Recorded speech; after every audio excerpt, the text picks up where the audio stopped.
जो संसार को चलना सिखाता है भगवान। आज भक्त के बस में भाव में माँ चलना सिखा रही है। चलना सिखा दिया भगवान को। रुनझुन झनन झनन झुन बाजत है पैजनिया। कितने सुंदर हैं सरकार जी, विराजमान जी हैं। तो आगे चल करके भगवान ने माई को ब्रह्मांड का दर्शन कराया अपने मुख में। ये सब कथाएं हुई थी। और भगवान ब्रज की मिट्टी से, ब्रज की रज से अति प्रेम करते हैं ठाकुर जी।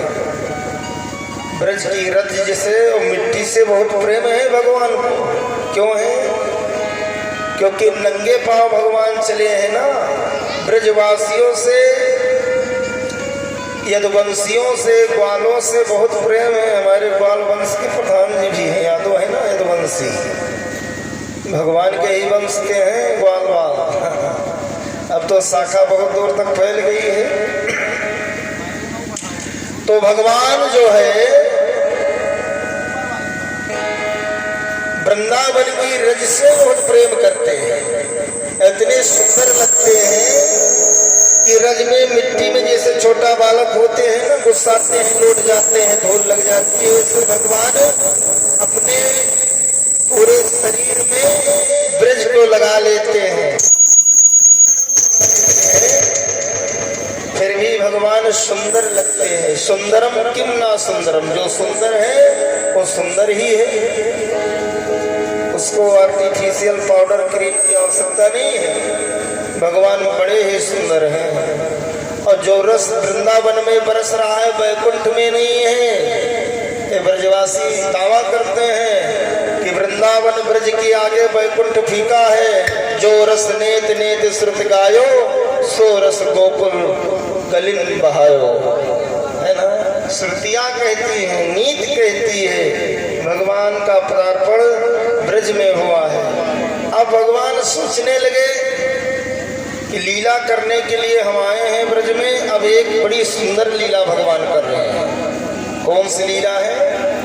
माखन चोरी लीला। माखन चोरी का तात्पर्य क्या है? समस्त भक्तों के हृदय के भाव को चुराने के लिए भगवान ने माखन चोरी लीला किया है। क्योंकि निर्मल मन जन सो मोहि पावा, मोह कपट छल चित्र न भावा। भगवान को पाने के लिए सब लालायित रहते हैं, लेकिन भगवान मिलते नहीं हैं। भगवान तो सब जगह है, लेकिन भाव होना चाहिए, मन में निर्मलता होना चाहिए, तब भगवान मिलेंगे। अब भगवान समस्त ब्रजवासी माताएं, जितनी भी सखियां हैं, ब्रज के जितने भी भक्त हैं, सबको सिए राम बनाना चाहते हैं, अपने जैसे संस्कार देना चाहते हैं।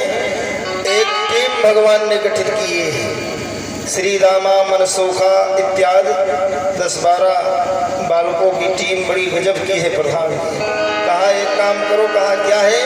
कहा भले ही हमारे यहाँ लाखों गैया हैं, नैनू है, मक्खन है, मिश्री है, लेकिन अपने यहाँ का भोजन नहीं, दूसरे के यहाँ का भोजन अच्छा लगता है। 2-4 पूड़ी और खा जाते हैं। तो क्या किया जाए?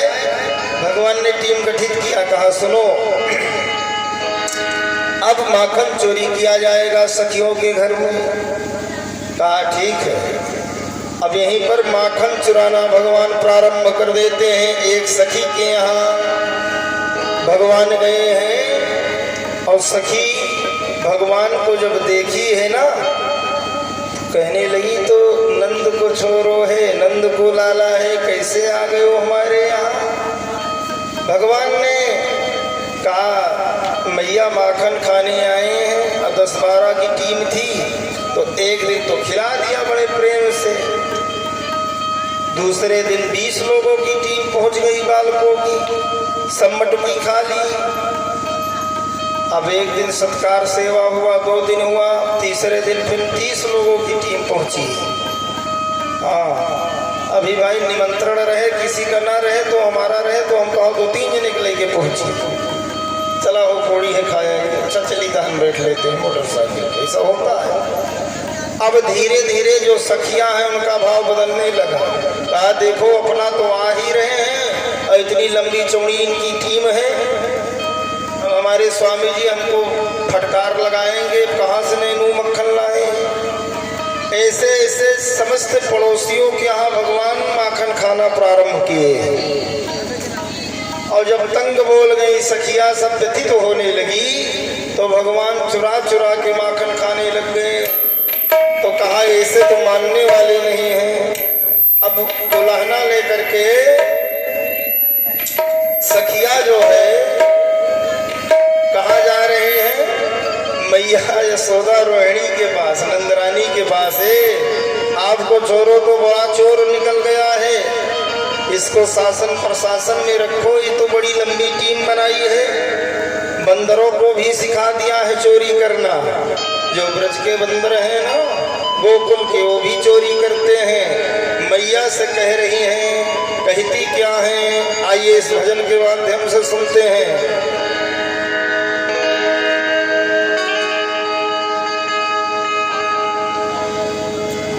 हरी मैया कन्हैया की शिकायत क्या करो नट खटकी, गगरिया छोड़ दी, गगरिया तोड़ दी।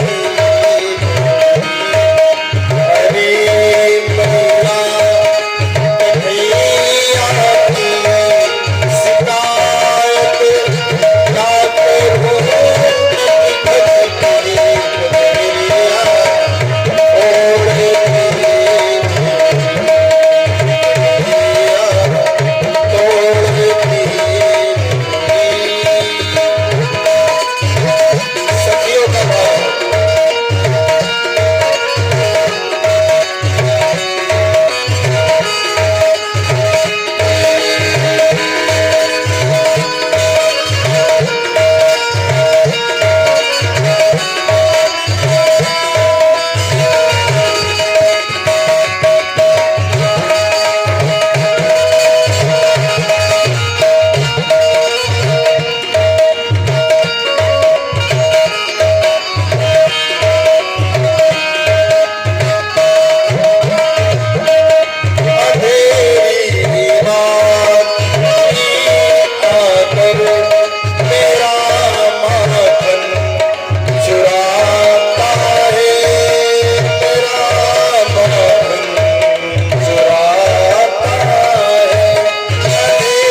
जोर से जयकारा जमुनानाथ महाराज की। ऐसा लगा है कि जयकारा हुआ है ना। अब उलाहना लेकर के समस्त माताएं, ब्रजंगनाएं, गोपिकाएं कहाँ पहुंची हैं? नंदरानी के महल में। और जैसे नंदरानी ने देखा कि तो ब्रजंगनाएं हैं, ब्रजगोपिकाएं हैं, ग्वालिन हैं, कहा हे मैया आपको जो लाला है चोराना कन्हैया एक नंबर को बड़ो चोर हो गए हो है। कहा चोर हो गया है लाला हमारा। कहा क्या चुरा लिया तुम्हारा? माताएं तो बहुत खुश हैं भगवान से, ऐसा नहीं है। जो ब्रजवासिनी है, ग्वालिन है, भगवान का दर्शन पाने के लिए लालायित रहती हैं कि भगवान कब हमारे घर आएंगे माखन मिश्री खाने। ऐसा नहीं है, लेकिन टीम लंबी है। जैसे हमारी टीम बड़ी है, 7-8 लोग हैं। अब अकेले हमसे कहाँ बनता भाई, तो उसमें सहयोग लेने की आवश्यकता पड़ती है। किसी को चित्रकूट से बुलाए हैं, हमारे बावन भगवान भी विराजे हैं, सर्वेश जी हैं, नारायण जी हैं, 7-8 लोग हैं। तो टीम ऐसे भगवानों की थी। तो जो ब्रजवासिनी है कहने लगी देखो मैया तुम्हारा जो लाला है हमारे सबके घर आते हैं, माखन मिश्री जितना रहता है मटकी में सब खा लेते हैं, जो बचता है फोड़ डालते हैं, बंदरों को खिला देते हैं। यही नियम बन गया है तुम्हारे लाला का। तो मैया फटकारने लगी, कहा देखो तुम सही कह रही हो। कहा एकदम मैं सत्य बता रही हूँ, एक नंबर को चोर हो गए हो है लाला तुम्हारा। ठीक है समझा देती हूँ, नहीं मानेगा पुनः चोरी करेगा तो उसको दंडित करूंगी। अब इतना कह करके समस्त माताएं चली गई वापस अपने अपने घर। तो भगवान ने कहा तो माई से बताने आ गई हैं तो और बड़ी लंबी चोरी होगी इनके सबके यहाँ। समस्त बंदरों को आमंत्रित कर दिया। भगवान ने कहा एक दाहिने पूरा टोला साफ करो। अब धीरे धीरे भगवान श्री रामा मनसुखा इत्यादि सखाओं के साथ में जो मालदार मलाई होता है उसको खा लेते, मिश्री खा लेते और बंदरों को खिलाते। अब धीरे धीरे धीरे करके सखियां पुनः माई के यहाँ गए, नंदरानी के यहाँ। कहा तुम्हारा छोरा मानने वाला नहीं है, बहुत लंबी टीम है। देखो बंदर चाहे जितना डांटो भगाओ भगते नहीं है, बड़ी अच्छी टीम रहती है, चले आते हैं। तो भगवान जो है, भगवान समस्त ब्रजंगनाओं गोपिकाओं ग्वालिनों के ऊपर कृपा कर रहे हैं ना ठाकुर जी। मन को चुरा रहे हैं, मन को निर्मल बना रहे हैं। बार बार भगवान को याद करती, भगवान को याद करती। हमेशा हृदय में भगवान आने लगे हैं समस्त ग्वालिनियों के, ब्रजवासिनियों के, कि भगवान हो सकता है भी आ जाएंगे अपने टीम के साथ। नंद का छोरा सारा मक्खन मिश्री सब चुरा ले जाएगा। तो जब तक हमारे अंतःकरण में पवित्रता नहीं आएगी, निर्मलता नहीं आएगी, भगवान मिल भी नहीं सकते हैं, पक्की बात है। ऊपर से चाहे जितना हम सुंदर वस्त्र पहन ले, चाहे जितना इसमें सोने की अंगूठी जड़ ले उंगली में, चाहे जितना सुंदर संट मारे, इसमें पाउडर लगा ले, भगवान नहीं मिलेंगे। तो जो ये हृदय है इसको आंगन मानिए। क्या मानिए? यही मंदिर है, हृदय ही मंदिर है ना। तो इसी में भगवान वास करते हैं। तो भगवान अपने समान सबको बनाना चाह रहे हैं ब्रजवासियों को, कि कोई ग्वालिन गंवार न कह पावे संसारी इनको, क्योंकि सबसे स्नेह प्रेम करने वाले हैं भगवान। आगे भी कथा है कि भगवान जूठन खाते हैं, यदुवंशियों का जूठन भगवान खाते हैं। इसलिए भगवान को पाने के लिए क्या करना पड़ेगा? तूने आंगन नहीं बुहारा, आंगन बुहारो, साफ करो। भगवान कृष्ण रूपी कथा के माध्यम से हम सबको चाहिए ज्यादा से ज्यादा कथा सुने तभी निर्मल बनेगा।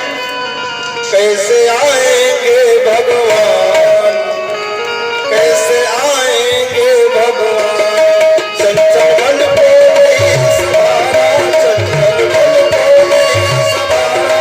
कैसे आएंगे भगवान, कैसे आएंगे भगवान, तूने आंगन नहीं बुहारा, तूने आंगन नहीं बुहारा। कैसे आएंगे भगवान, कैसे आएंगे, तूने आंगन नहीं बुहारा, तूने आंगन नहीं बुहारा।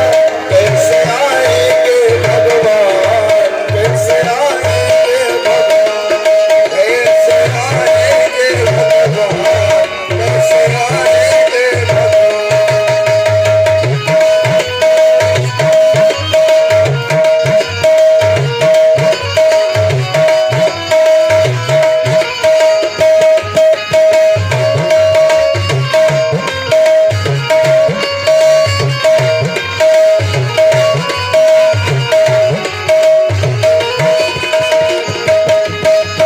हर कोने कलमस कसाई की लगी हुई है ढेरी, हर कोने कलमस कसाई की लगी हुई है ढेरी। नहीं ज्ञान की किरण कहीं हर कोठरी अंधेरी, नहीं ज्ञान की किरण कहीं भी हर कोठरी अंधेरी। आंगन चौबारा अंधियारा, आंगन चौबारा अंधियारा। कैसे आएंगे भगवान, कैसे आएंगे भगवान, कैसे आएंगे भगवान, कैसे आएंगे भगवान।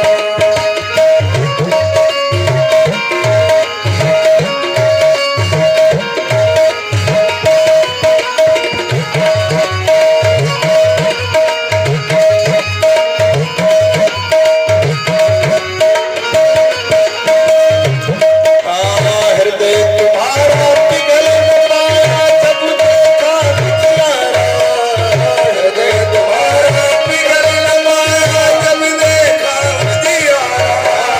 किसी पंत भोले ने तुमसे पाया नहीं सहारा, किसी पंत भोले ने तुमसे पाया नहीं सहारा। सूखी है करवा की छाया, सूखी है करवा की छाया। कैसे आएंगे भगवान, कैसे आएंगे भगवान, तूने आंगन नहीं बुहारा, चंचल मन से नहीं संभाला। कैसे आएंगे भगवान, कैसे आएंगे भगवान, कैसे आएंगे भगवान, कैसे आएंगे भगवान, कैसे आएंगे भगवान, कैसे आएंगे भगवान। भक्तवत्सल भगवान की कैसे आएंगे भगवान। इसलिए हम सबको, आप सबको चाहिए कि निर्मल मन बनाए। नहीं पति जी से कपट करो, सासू माई से कपट करो, माताएं ध्यान देना। आप लोग मन को स्वच्छ रखो, तब भगवान आएंगे। नहीं झूठे चाहे जितना पूजा करो, अगरबत्ती 2-4 पैकेट लो, डेली प्रतिदिन लगाओ, भगवान सुनेंगे क्या। भगवान तो भाव के भूखे हैं, हम तो सब जानते हैं इनके मन में क्या है। तो भगवान ने समस्त प्रजंगनाओं के मन को जीत लिया है माखन चोरी करके। अपने समान कर लिया है परमात्मा ने। पता नहीं कैसे प्रधान जी अखिए लाल हो गई है। एक पंडित जी थे वो जो चले गए, सर्वेश इनकी उठी थी, अब सबकी ऐसे हो रहा है। राजा रामचंद्र भगवान की जय।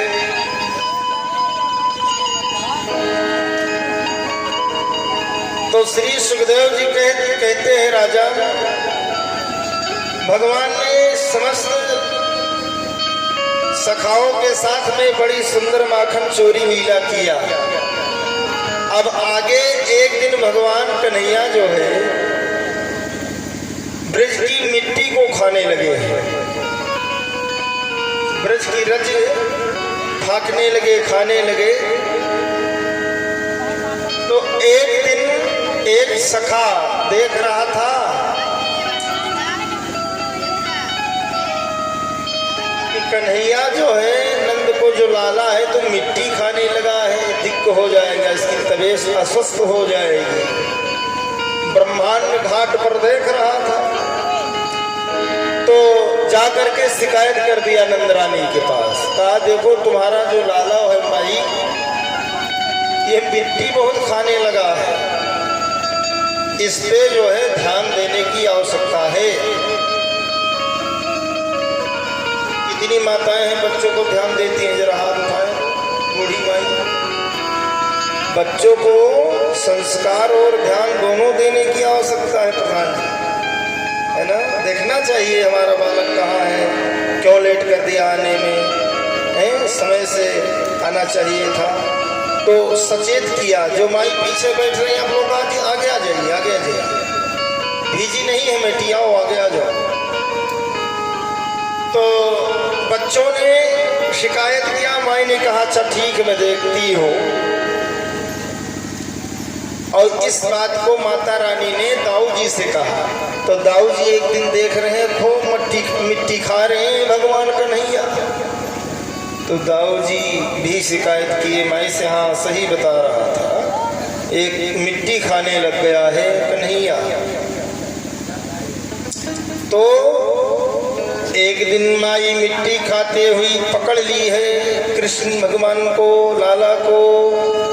कहा दिखा मुख को, मुख खोल। अब डर गए भगवान, प्रभु डर गए। कहा अब तो माता जी मुझे मारेगी।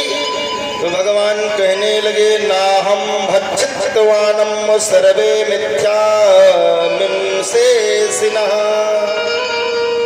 हे माई तुमको हमारे ऊपर विश्वास नहीं है, बात बना रहे हैं भगवान, हम तुम्हारे इतने दुलारे हैं, लाला हैं, पुत्र हैं, हमारा भी विश्वास आप किया करो। हमेशा कहीं कहते हो चोरी करते हो, कहीं कहते हो धूल लगा लेते हो, हमारे हम पर भी विश्वास करिए।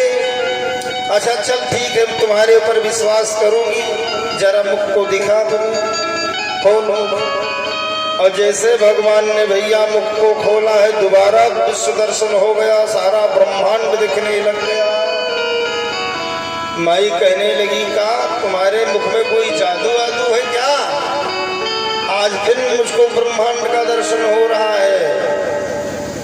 और वास्तव में भैया भगवान के मुख में ब्रह्मांड विश्व दर्शन दिखा है माई को, लेकिन इस राज को भगवान छुपा दिए हैं। कहीं माई को पता चल जाएगा देवता भगवान है तो पुत्र और माँ का प्रेम नहीं रह जाएगा, संक्षिप्त हो जाएगा, विक्षेप हो जाएगा। तो भगवान ने कहा बुढ़ापे की नजर है माई तुम्हारी, हमारे मुख में कहाँ ब्रह्मांड दिखेगा। अब यशोदा मैया एक दिन दासियों के पास जाकर के कुछ चर्चा पर चर्चा कर रही थी। इधर भगवान को भूख लगी थी, मैया दूध पकाने में व्यस्त थी, दासियों के पास सखियों के पास में। भगवान ने ढेला को लिया है, बस मार दिया मटकी पर, सारा दूध बह गया आंगने में। अब मैया जो है भगवान को रस्सी में बांधने के लिए पीछा करने लगी। कहा ऐसे अब नहीं मानेगा, इसको रस्सी में बांधा जाए। कुछ माताएं बांधती थी ना बच्चों को, रस्सी में बांध देती थी। हम सब छोटे छोटे थे तो एक माई थी, पाँव को रस्सी में बांध देती थी पलंग में, कहाँ जाओगे बाहर। तो सारा दूध जब बह गया ना तो कहा ऐसे नहीं ठिकागा, एक साटा को लिया है माई ने रस्सी को भगवान को बांधने के लिए। अब आगे आगे भगवान भगे हैं, पीछे पीछे मैया भगी है। बांधती हैं, भगवान मिल जाते हैं, लेकिन एक अंगुल का फासला रह जाता है, बंध नहीं रहे हैं भगवान। तो कहने का भाव सुखदेव जी कह रहे हैं परीक्षित जी, जब तक भक्ति और भाव पुष्ट नहीं होगा भगवान जीव के बस में बस नहीं सकते हैं, बंध नहीं सकते हैं उसको, चाहे हजारों रस्सियां लगा लो कम पड़ जाएगा। तदप्योंगुलम न्यूनम तदा दात बंधनम, 2 अंगुल का फैसला रह जाता। अब मैया पसीना पसीना हो गई है, जो उसके हृदय में विकार था अंतःकरण में स्वच्छ हो गया है, निर्मल मन हो गया है। तो अस्त व्यस्त जब परेशान हो रही थी मैया, समात खिन्न गायत्र्या विस्त्रस्तक वरस्त्रजाः दृष्ट्वा परसरलम कृष्ण कृपया सेत बंधनम। भक्तों का परिश्रम और भगवत कृपा जब तक दोनों पुष्ट नहीं होंगे भगवान बंधने वाले नहीं हैं। परिश्रम चाहे जितना हम आप करें, लेकिन जब तक कृपा नहीं होगी परिश्रम का कोई महत्व नहीं है। साधन साधनीय है। जब जीव के समस्त विकार दूर हो जाते हैं तभी भगवान रस्सी में बंधते हैं, भाव में बंधते हैं। भगवान यही इसी को उखल बंधन कहते हैं, दामोदर लीला। सुखदेव जी कह रहे हैं अब मैया ने भगवान को बड़े प्रेम से बांध लिया है, 2 अंगुल का जो फासला था दूर हो गया, मन निर्मल हो गया। यशोदा के भी भाव में भगवान नहीं बनते हैं, अगर छल कपट करती है माई तो जो माँ है उखल से बंध गए हैं। माई आंगने में भगवान को बांध के रखा है। इस बात को बलदाऊ को पता चल गया कि माई कन्हैया को रस्सी में बांध दी है, ये तो बहुत बड़ा दंड दे दी है माता जी भैया को, हमारे लाला को, क्योंकि बहुत मानते हैं ना। त्रेता के भगवान कृष्ण त्रेता के कौन हैं? क्या थे भगवान त्रेता में? कन्हैया राम जी। त्रेता में भगवान राम थे और त्रेता में बलदाऊ जी लखन लाल थे। यहाँ बड़े बने हैं और छोटे कन्हैया बने हैं राम जी। तो जैसे सुने हैं बलदाऊ जी भगवान बंध गए हैं रस्सी में, माई ने रस्सी में बांध दिया है, तो अतिशीघ्र मैया के पास पहुंच गए हैं। बलराम जो शेषावतार है अब क्रोधित हो गए, कहते हैं माई भाई लाला को रस्सी से मुक्त कर दे, छोड़ दे, छोड़ दे। मैया कहाँ सुनने वाली, तो पुत्र है और माँ का प्रेम है, उसको क्या पता कि बलदाऊ बलराम कृष्ण लखन लाल है, भगवान ही है साक्षात, उनको क्या भाव है, कुछ नहीं। माई मुस्कुराने लगती तो कहना ही पड़ा लखन लाल को, बलराम को, अरे माई मेरे एक ओंकार से सारा ब्रह्मांड भस्म हो जाएगा, तो मुझे नहीं समझ पा रही है, मैं वही त्रेता का लखनलाल शेषावतार हूँ। तो माई कहती है चाहे तो शेषावतार हो चाहे गणेशावतार हो, उनको क्या है, उनको तो पुत्रवत प्रेम है ना, व्यवहार है। तो भगवान कन्हैया समझ गए अब और क्रोधित अगर हो जाएंगे तो पृथ्वी पलट देंगे। लखनलाल इशारा कर दिया है, कन्हैया ने कहा शांत रहो। तो भगवान समझ गए बलराम की कोई लीला है, चलो यहाँ से। अब यहीं से भगवान ने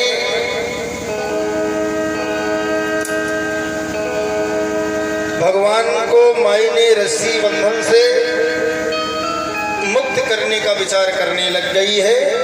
तो नंद के आंगन में 2 वृक्ष थे,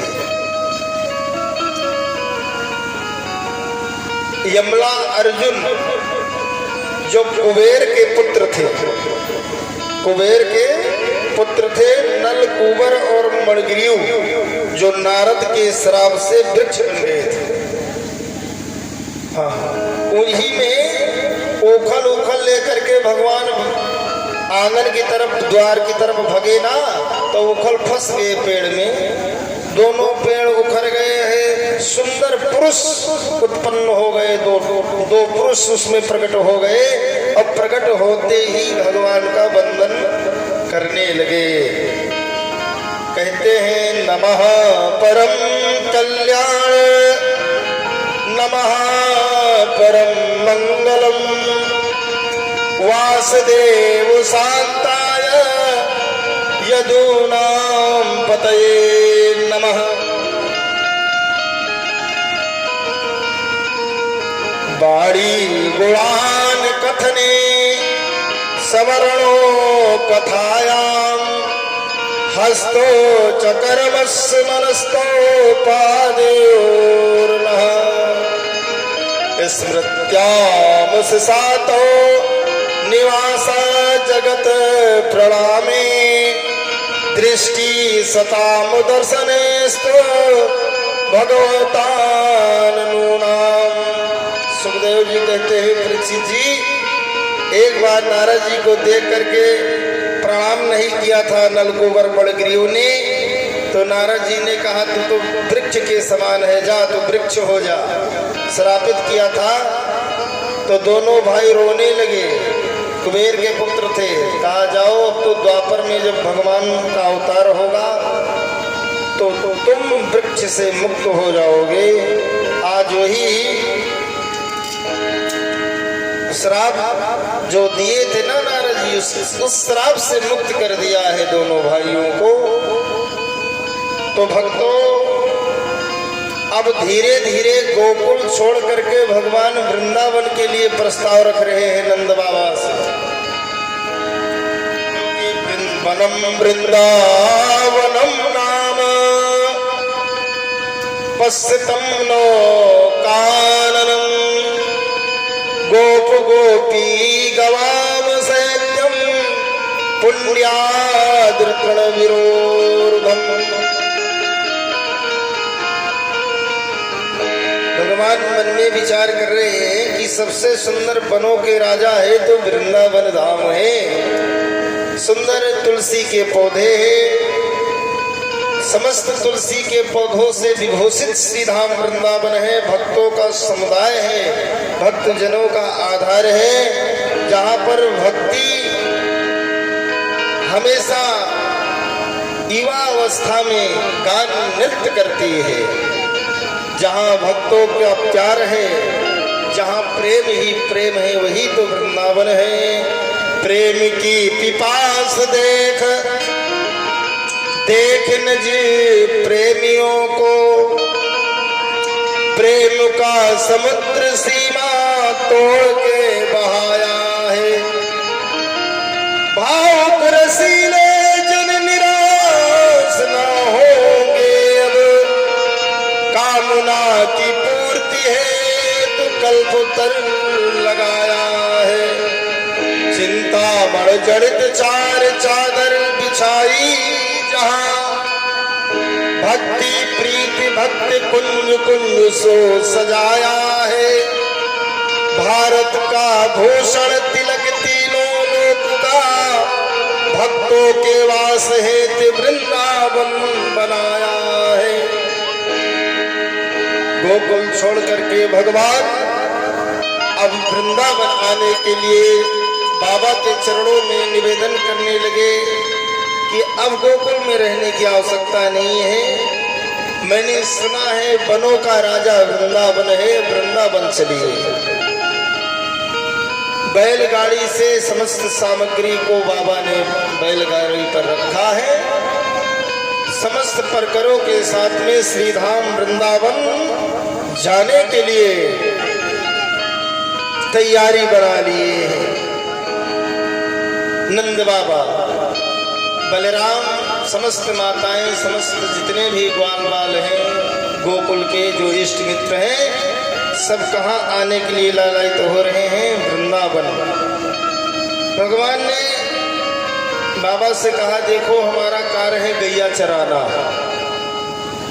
और वृंदावन में हरी भरी सब सुंदर सुंदर घासें रहती हैं, और गैया चराने में जाऊंगा तो सुंदर सुंदर घासें हमारी गौ माता खाएंगी तो दूध खूब देंगी, चलो वृंदावन। हमेशा आज भी वहाँ देखिए ना, आप लोग जाइए दर्शन करिए तो बड़ी अच्छी वहाँ भगवान की कृपा ही है भाई। भगवान बिहारी जी का धाम ही है।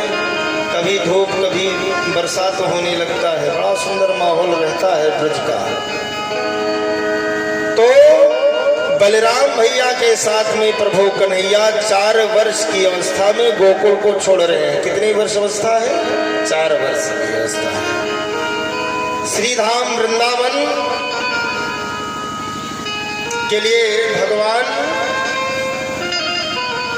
गोकुल छोड़ रहे हैं। अवस्था 4 वर्ष की है। वृंदावन जाने को, सब लोग गाइएगा हमारे साथ में। शरीर यहाँ रखिए, मन को वृंदावन ले चलो भगवान के यहाँ। वृंदावन जाने को जी चाहता है, वृंदावन जाने को जी चाहता है, वृंदावन जाने को जी चाहता है, सब दरस पाने को जी चाहता है, सब दरस पाने को जी चाहता है।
गोकुल छोड़ करके भगवान श्री धाम वृंदावन में विराजे।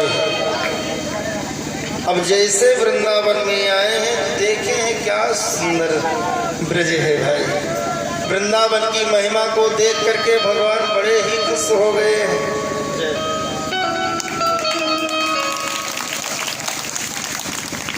तो वृंदावन जाऊंगी सखी ना लौट के आऊंगी।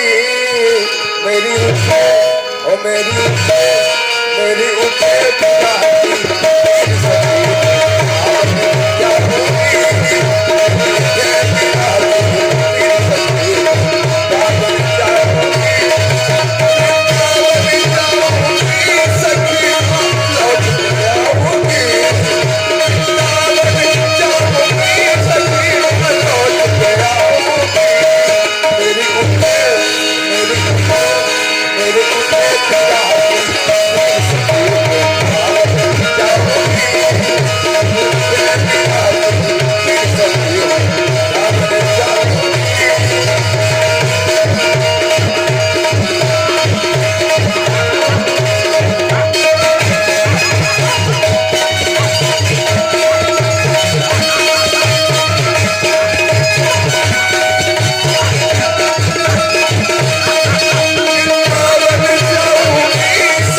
बिहारी लाल की जय हो।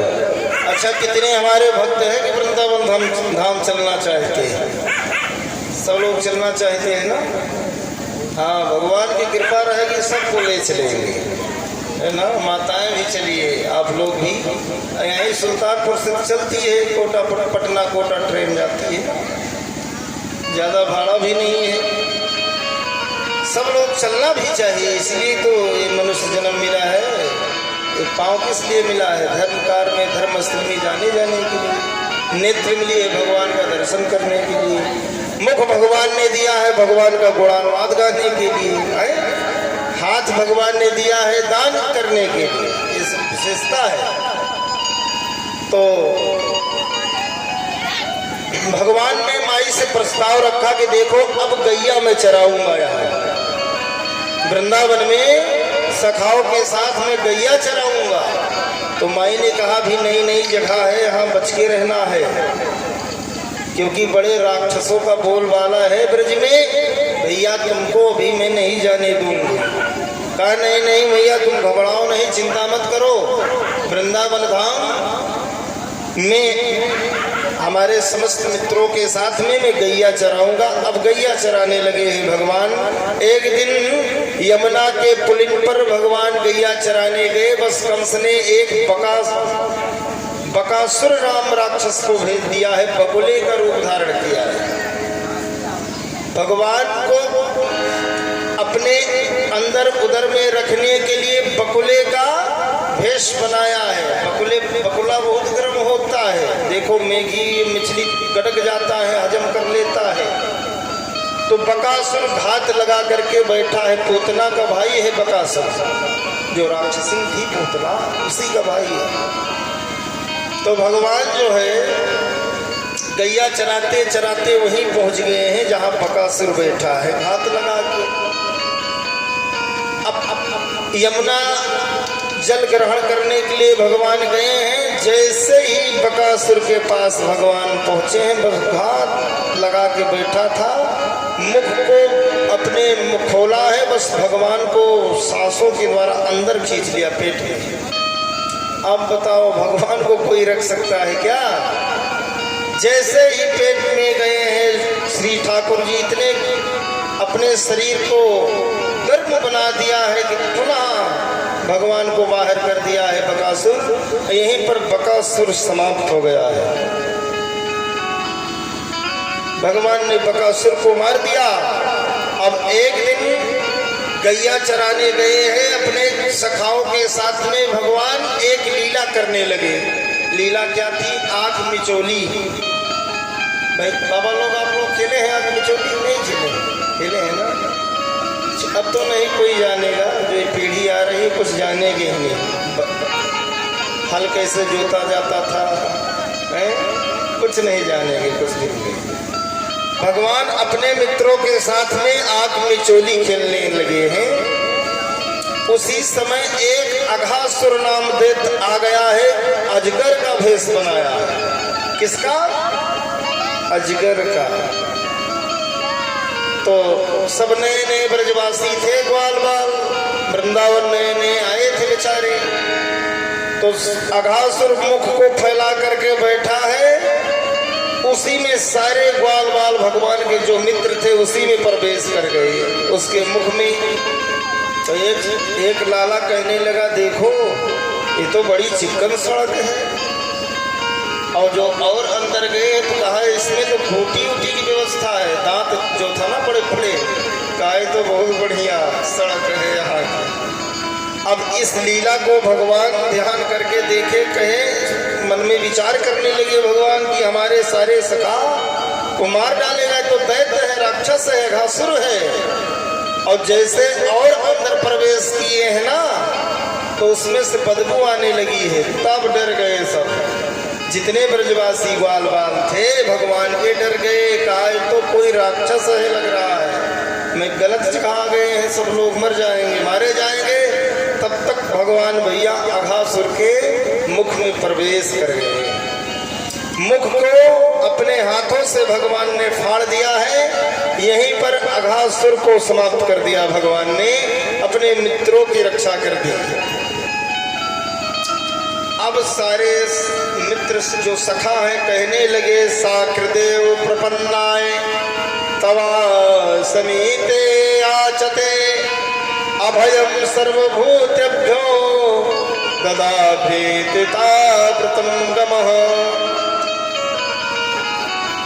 देखो सखा कहने लगे कि तुम लगता है साक्षात भगवान हो, हमसे झूठे बोलते हो, मित्र बने हो, लेकिन ये जो आप कर रहे हो भगवान के सिवा कोई नहीं कर सकता है। आप नारायण हो लग रहा है। अब एक बार भगवान कन्हैया जो है अपने ग्वाल बाल सखाओं ग्वालों के साथ में जोठन खा रहे हैं ब्रह्मांड घाट में, यमुना के पुलिन पर सब ब्रजवासियों के साथ में खा रहे हैं। तो ब्रह्मा जी ने देखा, कहा कैसा भगवान है ये, गवारों ग्वालियों के साथ में खा रहा है जूठन पत्तल में, ये भगवान नहीं मान सकता हूँ। तो ब्रह्मा जी ने कहा कैसे इसका प्रमाण कैसे दिया जाए कि भगवान है कि नहीं है। तो ब्रह्मा जी समस्त सखाओं को, समस्त गाय को, बछड़ों को, सबको चुरा करके स्वर्ग उठा लेंगे। तो भगवान देखते हैं तो वहां न गैया है, न सखा है, न ग्वाल है, कोई नहीं दिखा भगवान को। तो कहा अब तो बड़ा अनर्थ होगा, बड़ी बदनामी हो जाएगी कि नंद को छोरों ने समस्त भाइयों को, हमारे बेटियों को, पुत्रों को, सबको लगता है यमुना में फेंक दिया है। भगवान ने नई सृष्टि बना दिया है, वैसे ग्वाल, वैसे बाल, गैया सबको बना दिया है। तो कुछ दिनों के बाद ब्रह्मा जी कहने लगे चलो पुनः वृंदावन चलते हैं, देखते हैं उस भगवान की क्या हाल चाल है। आए हैं, देखे हैं ना, तो वैसे गैया हैं, वैसे ग्वाल हैं, वैसे बाल हैं। कहने लगे कि लगता है कि साक्षात नारायण ही हैं। ब्रह्मा जी आकर के चरणों में भगवान के गिर गए हैं, नतमस्तक हो गए, दंडौती मार दिया है। कहा प्रभु मैं आपको पहचान नहीं पाया, मुझे क्षमा कर दीजिए। देखिए 4 मुख वाले ब्रह्मा भी आश्चर्यचकित रह जाते हैं, भगवान को नहीं जान पाए। भगवान कहते हैं ब्रजवासियों का बड़ा ही सौभाग्य है, बड़े भाग्यशाली हैं जो तुम्हारे जैसे नारायण के साथ में लीला कर रहे हैं, मित्र बने हैं। अहो भाग्यम अहो भाग्यम नंद गोप ब्रजो कसम यन मित्रम परमानंदम पूर्ण ब्रह्म सनातनम। कहा जय हो। चार मुख वाले ब्रह्मा बाबा स्तुति करने लगे। कहा सौभाग्य है, महिमा है, भगवान जो पूर्ण ब्रह्म है, जो सनातनम है, सनातन है, ऐसे भगवान की जय हो। ऐसे ब्रजवासियों को प्रणाम किया है ब्रह्मा जी ने, ब्रजरज को प्रणाम किया है। तो भगवान को वही जान सकता है जो भगवान जिसको जनाना, जितना जना दे वही जान सकता है। तो भैया शेष महेश दिनेश गणेश सुरेश हो जाही निरंतर गाध्यावे जाहि अनादि अनंत अखंड अछेद अभेद सुवेद बतावे। नारद से सुख व्यास रटे पचिहारी तऊ पुन पार न पावे। ताही अहीर की चोहरिया छछिया भर छाछ के नाच नचावे। ये महिमा है भगवान की। शेष महेश दिनेश गणेश सब भगवान को पूजते हैं। ब्रह्मा जी नतमस्तक होकर के वापस ब्रह्मलोक को गए हैं। अब इधर एक दिन कन्हैया अपने सखाओं के साथ श्री दामा मनसुखा के साथ में गैया चराते चराते सुंदर सुंदर घासों को गैयों को खिला रहे थे। एक धेनुकासुर नाम का दैत्य आ गया है। बैल का रूप धारण, धेनु बैल का रूप धारण किया है, बड़ा भयानक है। तो दाऊ भैया भी साथ में थे। भगवान बलराम सोचने लगे कि हमारे समस्त ये जो गाय है, बैल है, इससे अलग है ना। हमारे भारत देश के मुख्य गौ माता कौन है? देसी है, देसी गैया, साहिवाल, देसी, श्यामा, कामा। तो दाऊ जी समझ गए कि कोई राक्षस है, कंस ने भेजा है इसको। अब यहीं पर दाऊ जी उसके पूंछ को पकड़ लिए और घुमा करके ऐसे ऐसे करके ऊपर को फेंक दिए। ऊपर जाके नीचे गिरा है। तो धेनुकासुर, जो धेनुकासुर है, उसको भी भगवान ने मार डाला है, उसका भी उद्धार कर दिया है। बोलो कृष्ण भगवान की। एक दिन सुखदेव जी कहते हैं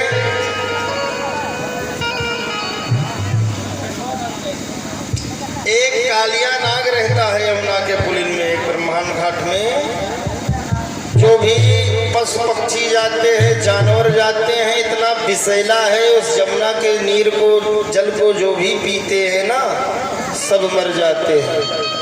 तो भगवान ने कहा हमारे ब्रज में ऐसी हत्या हो रही है, कौन ऐसा दुष्ट है जिसके कारण से हमारी गैया को आघात पहुंच रहा है।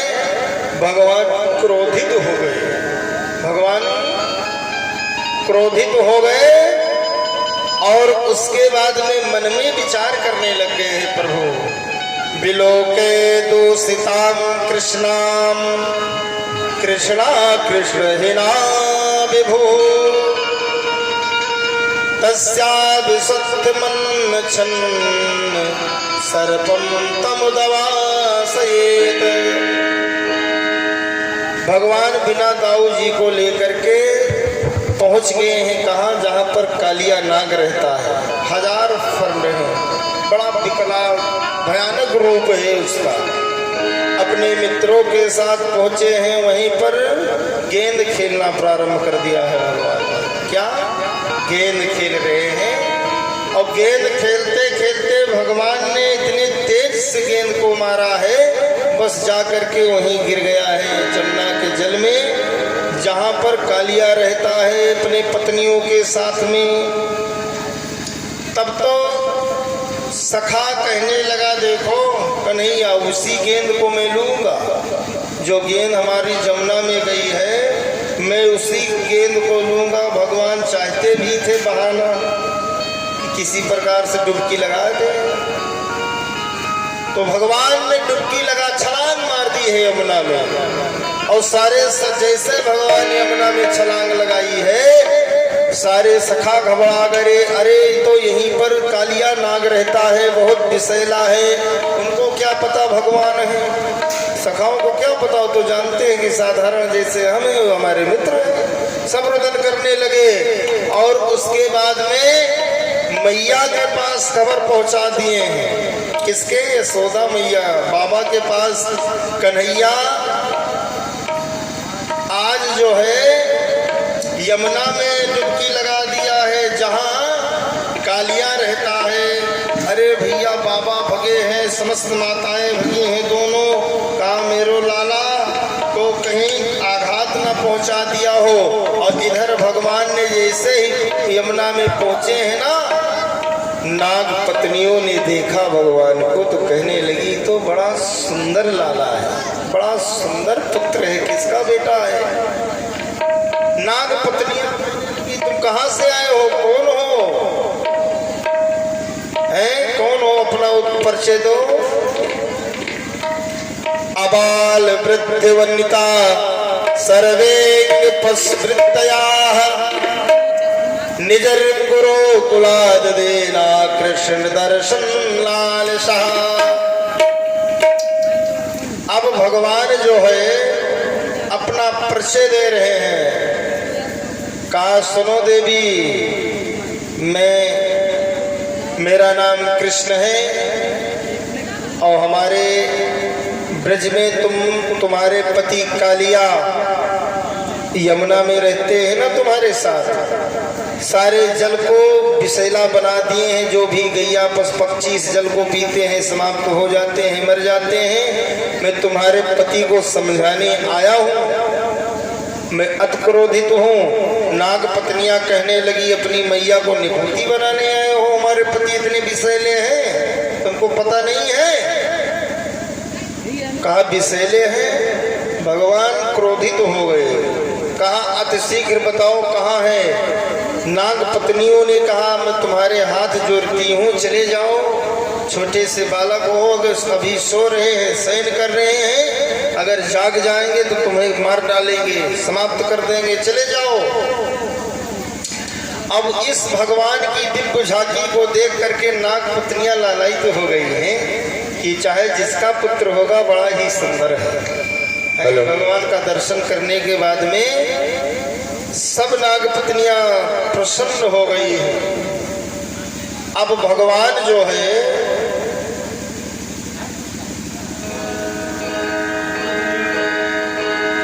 भगवान वहीं पर पहुंच गए हैं जहां पर कालिया नाग रहता है। और जैसे ही देखा है कालिया ने भगवान को फंकार मारना प्रारंभ कर दिया है।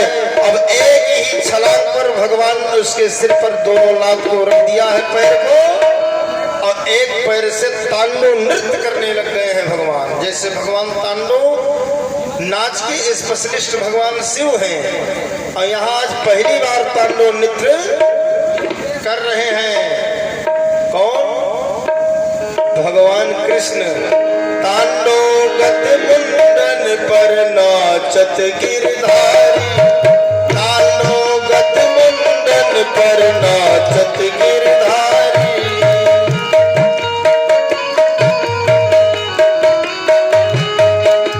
तांडव गत मुंडन पर नाचत गिरधारी, तांडव गत मुंडन पर नाचत गिरधारी।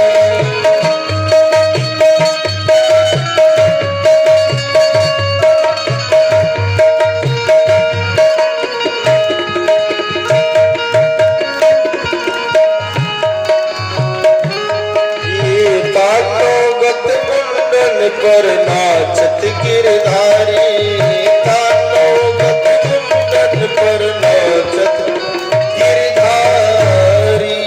भगवान ने तांडव नृत्य कर दिया है। उसके समस्त फलों को तोड़ दिया है। एक फल रह गया है तो नाग पत्नियां भगवान के पास आ गई हैं। अब कहने लग गई हैं, स्मृता चराचरम गुरुम पुरुषम पुराणम नारायणम तमरणम मनसा जगाम। काहे सभी नाग पत्नियां कहने लगे, प्रभु आपका अवतार दुष्ट को दुष्टों का दमन करने के लिए होता है। हमारे स्वामी को बड़ा अभिमान था जो आप उस अभिमान को तोड़ दिए। अब हम समस्त नाग पत्नियों के मांग का सिंदूर मत मिटाओ, इनको क्षमा कर दो, हमारा सिंदूर मत तोड़ दिए। तो भगवान ने कहा, ठीक है नाग पत्नियों, लेकिन एक प्रस्ताव है मेरा। इस ब्रह्मांड घाट को छोड़ना पड़ेगा। कहां से आए हो, परिचय दो, तुम कौन हो?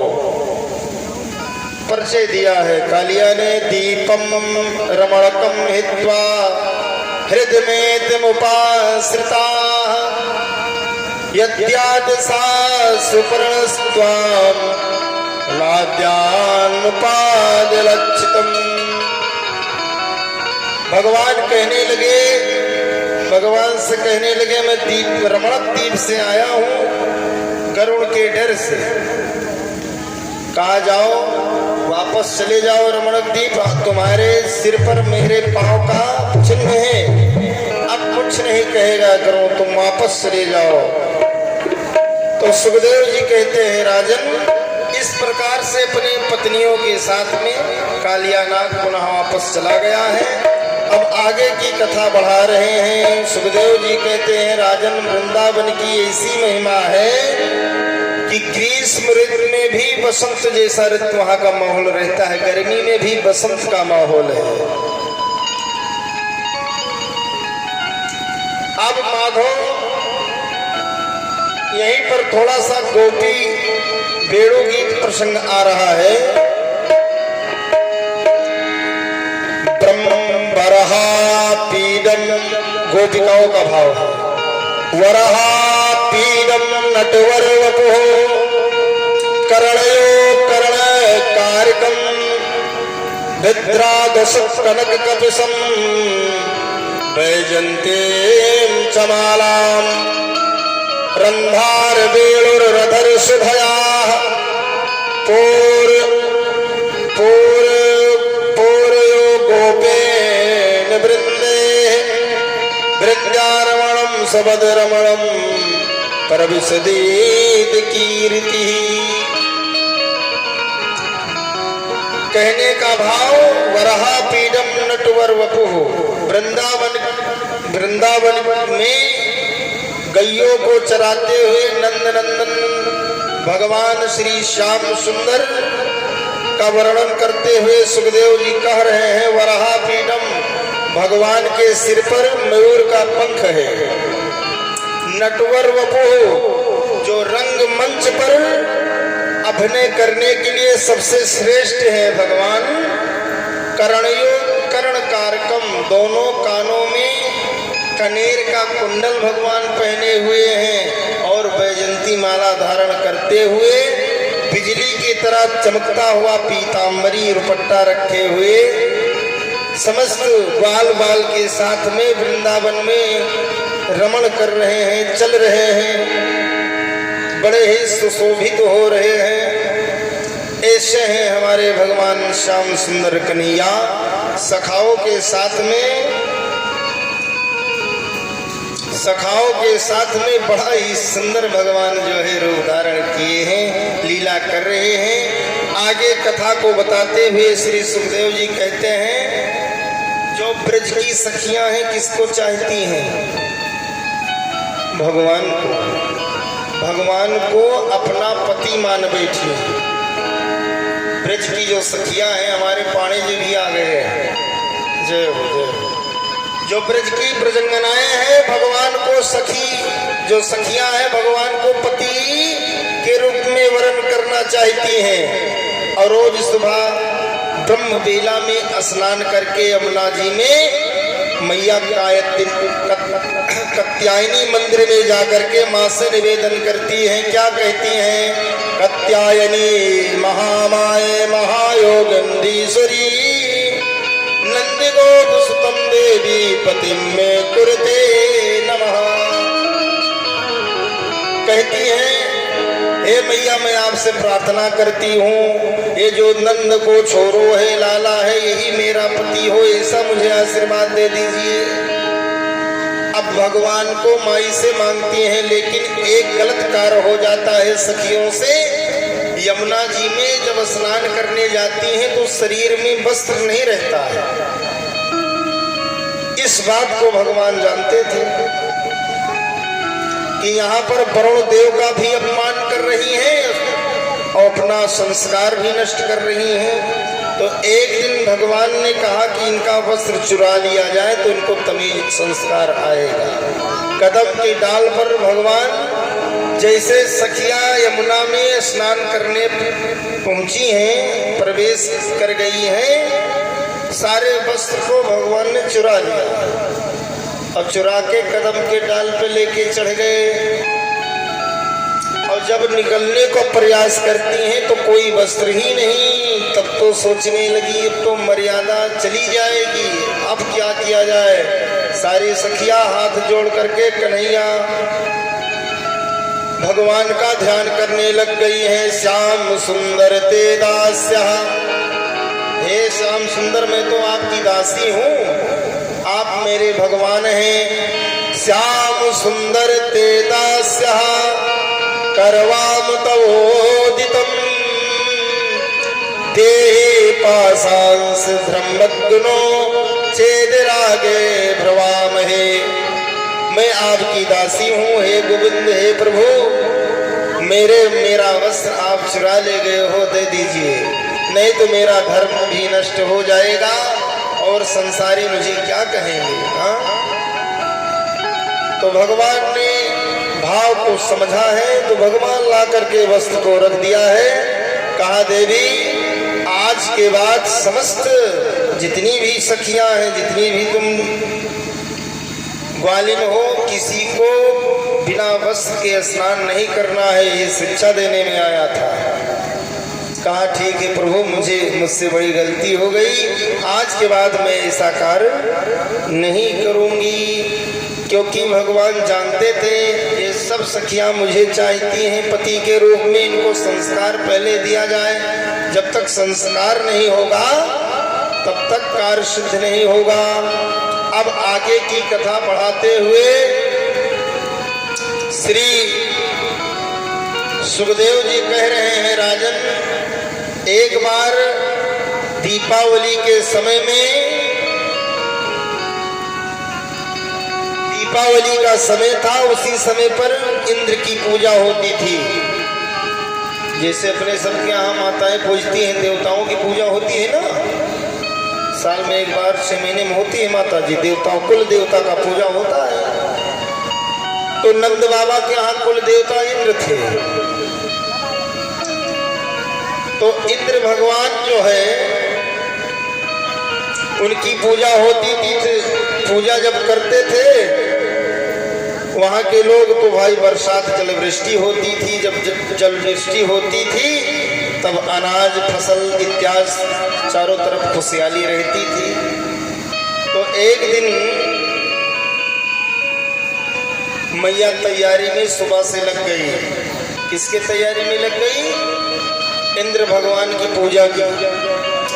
तो नंद बाबा से भगवान ने कहा किसका पूजा है? कि माई किसके तैयारी में लगी है? अनेक प्रकार का व्यंजन बना रही है। कहा देखो हमारे देवता घर के हैं इंद्र, उन्हीं की पूजा होगी। तो भगवान ने सोचा मैं साक्षात नारायण हूँ, इंद्र से ज्यादा शक्तिशाली हूँ, हमारी पूजा होनी चाहिए, इंद्र की कैसी पूजा? तो नंद बाबा से भगवान ने प्रस्ताव रखा, देखो गोवर्धन की तलहटी में बहुत बड़े एक देवता है, अगर उनकी पूजा हो जाए तो बहुत हमेशा जल की वृष्टियाँ होती रहेगी। हमारा कहना मानो। नंद बाबा से कहा तुम्हारा दिमाग खराब हो गया है क्या? ऐसा मत बोलो, नहीं इंद्र क्रोधित हो जाएगा, जल की वृष्टि नहीं होगी, मेघ जल ही नहीं देंगे, क्यों इसे बोलते हो? कहा नहीं, मैं सत्य कहता हूं बाबा जी। अब इंद्र की पूजा प्रत्येक वर्ष होती थी, तो इस वर्ष जो है भगवान ने निवेदन किया, नंद बाबा मान गए। कहा चलो अब की इंद्र की पूजा नहीं, तुम्हारे देवता की पूजा होगी। कहाँ है? कहा चलो वृंदावन से दक्षिण है गोवर्धन जी, 24 किलोमीटर 7 कोस के हैं, 21 किलोमीटर के। तो समस्त सखियों को, समस्त ब्रजवासियों को तैयार कर दिया है भगवान ने। और एक श्री दामा ने कहा ये बताओ कहाँ है तुम्हारे भगवान? कहा चलो वहीं है तलहटी पर जहाँ गैया चराया जाता है, बहुत बड़े पत्थर है, पहाड़। कहा वो भगवान है? कहा हाँ। कहा हम तो नहीं मानेंगे भगवान है। कहा तो भगवान ने राज को बताया। कहा देखो जो 56 प्रकार का व्यंजन बना हुआ है सबको मैं खिलाऊंगा, चिंता मत करो, पहले मैं खाऊंगा बाद में सबको खिलाऊंगा। और भाई सही बात है, पहले भगवान का भोग लगता है तो जूठन हम लोग पाते हैं, भगवान का है। तो इस प्रकार से अब समस्त ब्रजवासी, नंद बाबा, नंदरानी, रोहिणी मैया, यशोदा मैया, भगवान के मित्र श्री दामा मनसुखा गोवर्धन के लिए चल देते हैं। अब भैया 56 प्रकार का भोग इत्यादि, हल्दी, सिंदूर, अक्षत, गुड़, घी, दूध, दही, पंचामृत इत्यादि लेकर के पूजन सामग्री पहुंचे हैं। और उस गोवर्धन पूजन के आचार्य गणेशाचार्य जी हैं और उपाचार्य सर्वेश जी हैं, है ना। सब लोग चल देते हैं। कहाँ जा रहे हैं? श्री गोवर्धन के लिए चल देते हैं। अब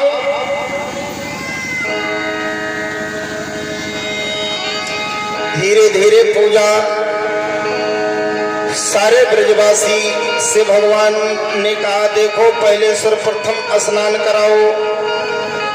अब वहां जल की व्यवस्था ही नहीं थी, तो भगवान ने मन से मानसी गंगा को प्रकट कर दिया है। कन्हैया ने मन से मानसी गंगा को प्रकट कर दिया और सुंदर धारा निकलने लगी है। और सारे ब्रजवासी भैया बाल्टी लोटा लेकर के गोवर्धन जी महाराज को स्नान कराने लग गए। आचार्य जी ने कहा, गणेशाचार्य ने, खूब सुंदर स्नान कराओ। अब 21 किलो 7 कोस का वो पत्थर है, मोछों तक नहीं भीज, 100-200 बाल्टी में। तो कहा कितने बड़े भगवान हैं। तो थक गए सब ब्रजवासी। तो कहा अब सिंदूर चढ़ाओ, अक्षत चढ़ाओ, पूजा होने लग गया है। अब जब भोग लगने का समय आया है तो भगवान जा करके बैठ गए चुप्पे से। अब 56 प्रकार का व्यंजन भगवान खाने लगे तो मन सूखा, कहा मन कहने लगा, कहा अपना तो खा ले रहे हैं, हम लोग वैसे रह जाएंगे लगता है। भगवान ने इशारा किया है, भगवान ने इशारा किया है, कहा शांत रहो, तुमको सब कुछ मिलेगा। अरे तेरे सब संकट मिट जाए, सब लोग गाइए साथ में। तेरे सब संकट मिट जाए, तू पूजा कर गोवर्धन की। तेरे सब संकट मिट जाए, तू पूजा कर गोवर्धन की। तेरे सब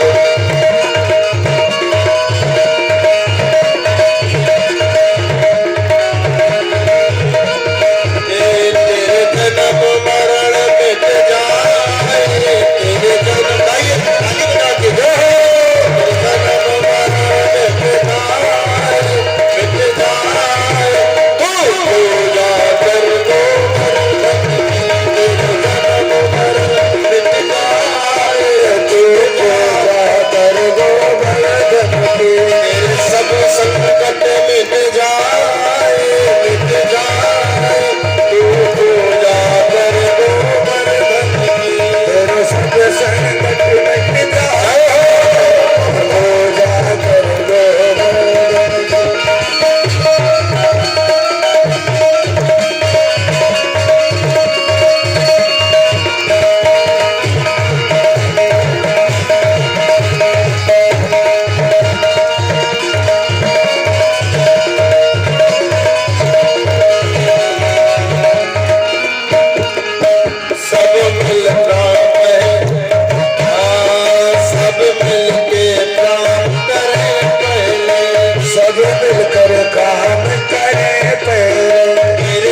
आइए आचार्य जी माइक ले लीजिए, थोड़ा पूजन करा दीजिए।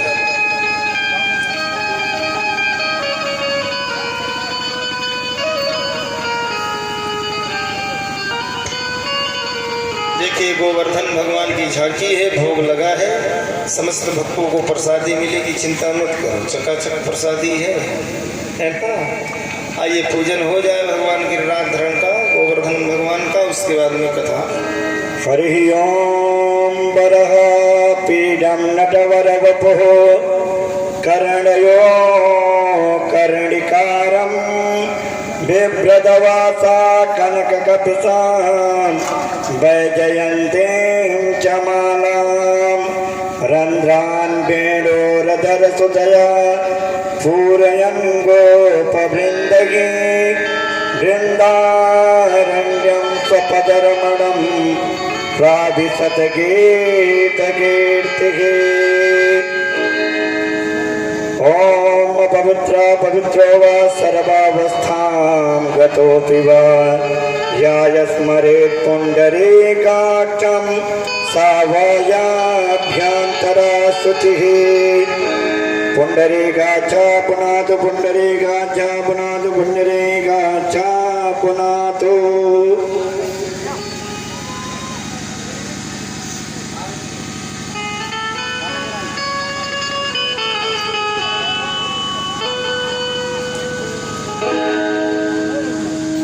हरि ओम सहस्रशीर्षा पुरुषः सहस्राक्षः सहस्रपादः स भूमिगो सर्वतत्कृत्वा च तिष्ठदशाङ्गुलं पुरुषः वेदगो सर्वं यद्भूतं यच्च भाव्यम् उतामृतत्वशेषानो यदन्येनातिरोहते एतावानस्य महिमातो जायाश्च पूरुषा पादोश्च विश्वाभूतानि त्रिपादस्यामृतान् दिवि त्रिपादोर्ध्वौदे पूरुषः पादोश्चेह भवत्पुनः ततो विद्वान् विक्रामशासनानसने अभि ततो विराड जायत विराजो अधिपूरुषः स जातो अतिहरिच तपस्यात् भूमिमथो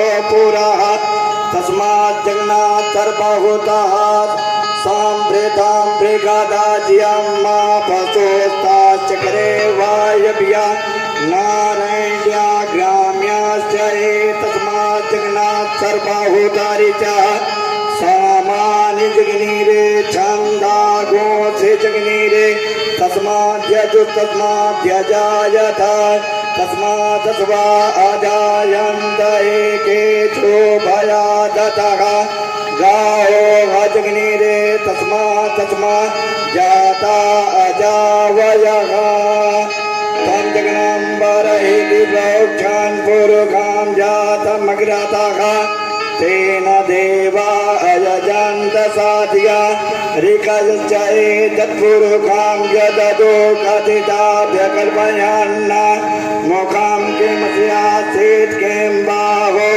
किमोरोपादा उच्यते ब्राह्मणोऽस्य मुखमासीत् बाहो राजन्यकृतः ऊरो तदस्य पदव्यागो सूत्रो अजायत वाम बाहु कृत वाम कपोलो वलगित जोरधरार्पित मनांगुनि विराकृत मार्गम प्रेरयति यन्त्रम वाम बाहु कृत वाम कपोलो वलगित जोरधरार्पित मनांगुनि विराकृत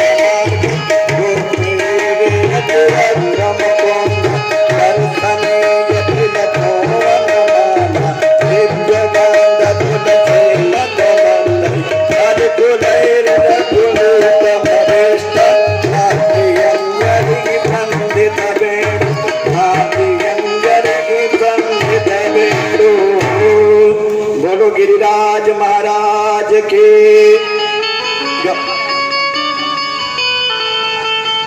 आप लोग गोवर्धन भगवान को जो भी